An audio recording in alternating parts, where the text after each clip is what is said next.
दोस्तों, राजस्थान जयपुर, जहां दो बहनें सुष्मिता और अंकिता हंसी खुशी अपने माता और पिता के साथ रह रही होती है। बंद दरवाजों के बीच उनका अपना ही पापा, उनका अपना ही पिता, जो कि सुष्मिता और अंकिता अपनी ही बेटियों के साथ उनकी मां के सामने दुष्कर्म कर रहा होता है। एक पिता कई सालों से अपनी ही बेटियों के साथ ये सब कुछ कर रहा होता है, गलत काम कर रहा होता है। एक माँ सब कुछ अपनी आंखों से देखती है। उसकी बेटियों की तबीयत खराब रहती है, वो चिड़ी चिड़ी सी रहती है, परेशान रहती है। लेकिन एक माँ की ममता नहीं जागती है, ना तो माँ का मन पसीजता है अपनी बेटियों के लिए।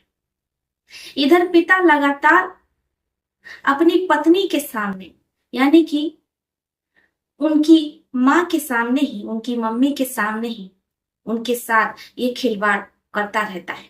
सोचिए, उसके अंदर डर नाम की कोई चीज नहीं है, शर्म नाम की कोई चीज नहीं। वो अपनी ही पत्नी के सामने, अपनी बेटियों के माँ के सामने ही ये सब कुछ कर रहा होता है। एक माँ कैसे अपनी आंखों के सामने अपनी दोनों बेटियों के साथ गलत होता हुआ देख रही होती है। आखिर ऐसी क्या वजह थी? भला एक माँ इतनी चुप, इतनी खामोश और ये नरसंहार क्यों सह रही थी? हम आपको राजस्थान जयपुर की ये पूरी सच्ची घटना बताएंगे, जिसने रिश्ते को तार तार कर दिया, रिश्तों को इस तरीके से भ्रमित कर दिया कि रिश्तों पर विश्वास कर पाना ही अब मुश्किल हो रहा है। लेकिन उससे पहले मैं आप लोगों से कुछ कहना चाहती हूं। मैं गायिका हूं और जल्द ही आप लोगों के लिए भोजपुरी दमदार गाना लाने वाली।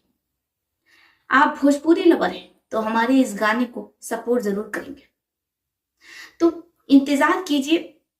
आपके इस स्वाद में तड़कता भड़कता हुआ आपके समक्ष एक भोजपुरी गाना हमारे चैनल पर जरूर आएगा, क्योंकि मैं बचपन से ही संगीत लाइन में हूं और अब समय आ गया है अपने सपने को साकार करने का, उड़ान भरने का।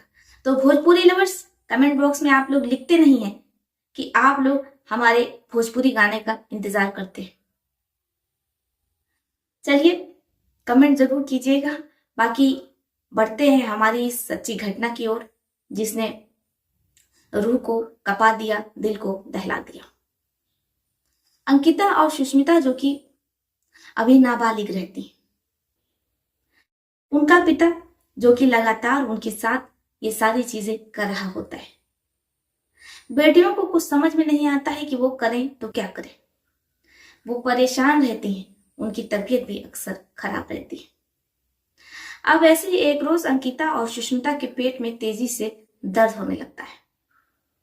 अंकिता सुष्मिता की मम्मी, जिनका नाम वसुंधरा रहता है, वो अपनी दोनों बेटियों को लेकर के सिटी हॉस्पिटल जाती है।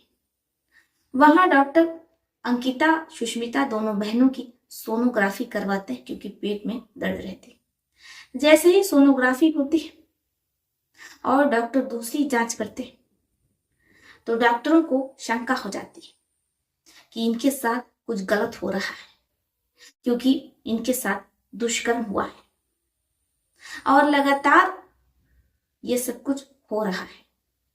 अब डॉक्टर वसुंधरा से पूछने का प्रयास करते हैं, लेकिन वसुंधरा साफ इनकार कर देती है, मना कर देती है। डॉक्टर उस समय तो कुछ नहीं बोलते, लेकिन वो एक एनजीओ से संपर्क करते हैं। एनजीओ वाले बेटियों से पूछताछ करते हैं।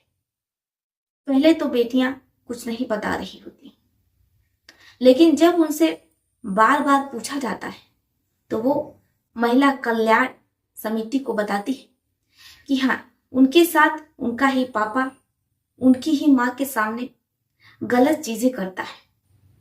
उनकी मम्मी सब कुछ खड़ी होकर के देखती रहती है और वो कुछ भी नहीं बोलती। अब जैसे ही महिला कल्याण समिति ये सुनती है, तो वो मजिस्ट्रेट के सामने उन बच्चियों का बयान ले लेती है। लेकिन यहाँ पर दुविधा ये हो रही होती है कि जो वसुंधरा होती है वो FIR दर्ज करवाने को तैयार ही नहीं होती है और आनाकानी कर रही होती है। महिला कल्याण समिति जिसे कुछ समझ में नहीं आ रहा होता है कि वो करे तो क्या करे, इसलिए अंकिता, सुष्मिता और उनकी मां वसुंधरा देवी को थाने बुलाया जाता है और थाने में इन लोगों से पूछताछ होती है। वसुंधरा ये साफ कर देती है कि वो अपने ही पति के खिलाफ मुकदमा दर्ज नहीं करवाना चाहती है। महिला कल्याण समिति की महिलाएं वसुंधरा से पूछती हैं कि आखिर तुम्हारी बेटियों के साथ तुम्हारी आंखों के सामने ये सब कुछ हो रहा था और तुमने अपनी आंखों के सामने ये सब कुछ कैसे होने दिया। वसुंधरा कहती है कि मैं समाज के डर से, बदनामी के डर से, लोग हमारे परिवार के बारे में क्या कहेंगे, चुप थी और हमारे घर में कमाने वाला सिर्फ हमारे पति ही है।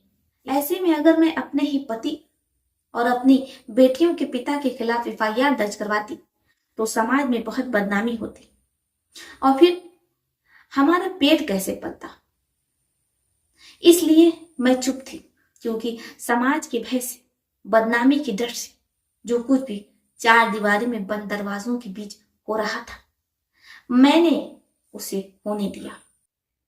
अब जैसे ही महिला कल्याण समिति ये सुनती है, चूंकि वसुंधरा FIR दर्ज करवाने को तैयार नहीं थी, इसलिए जो SP होते हैं चित्रकूट के, शिकाऊ सुरेश, महिला कल्याण समिति ये पूरा केस उनके हवाले कर देती है। अब बड़ी ही खामोशी से, किसी को कुछ पता ना चले और कार्यवाही भी हो जाए। जो SP रहते हैं शिकाऊ सुरेश चित्रकूट, वो वसुंधरा के पति को थाने में बुलाते हैं, उससे सख्ती से पूछताछ होती है। वो अपना जुर्म कबूल कर लेता है। मजिस्ट्रेट के सामने वसुंधरा, अंकिता और सुष्मिता का बयान पहले ही से ही दर्ज होता है। इसके बाद वसुंधरा के पति पर संगीन धाराओं के अंतर्गत पॉक्सो एक्ट में मुकदमा दर्ज होता है। एक मां से किसी को ऐसी उम्मीद नहीं होती। यहां पर सजा वसुंधरा को भी मिलनी चाहिए थी क्योंकि वो सब कुछ अपनी आंखों से देख रही थी, लेकिन समाज के डर से वो अपनी ही बेटियों पर जुल्म ढहवा रही थी। क्या उसे ऐसा करना चाहिए था? क्योंकि वो भी सजा की हकदार। वो सब कुछ अपनी आंखों के सामने देख रही थी। उसकी आंखों के सामने ही उसकी बेटियों के साथ इतना कुछ हो रहा था और एक मां कैसे बर्दाश्त कर सकती है, कैसे खामोश रह सकती है। ऐसे मां पर आप लोगों का क्या विचार है? बल्कि ये शब्द तो वसुंधरा के लिए बना ही नहीं, क्योंकि एक मां तो ममता की मूर्ति होती है, लेकिन यहाँ पर एक मां जो कि मां कहलाने के लायक ही नहीं। आप लोग अपनी अपनी राय जरूर लिखिएगा। बेटियां कहीं भी सुरक्षित नहीं है। सोचिए, जब बेटियां मां के आंचल में सुरक्षित नहीं है तो फिर वो कहाँ हो? अपनी अपनी राय लिखिएगा जरूर। तो चलिए फिर चलते हुए मिलते हैं आपसे किसी और सच्ची घटना में। तब तक के लिए आप अपना, अपने परिवार का ध्यान रखिए। आदाब, सत श्री अकाल, नमस्कार।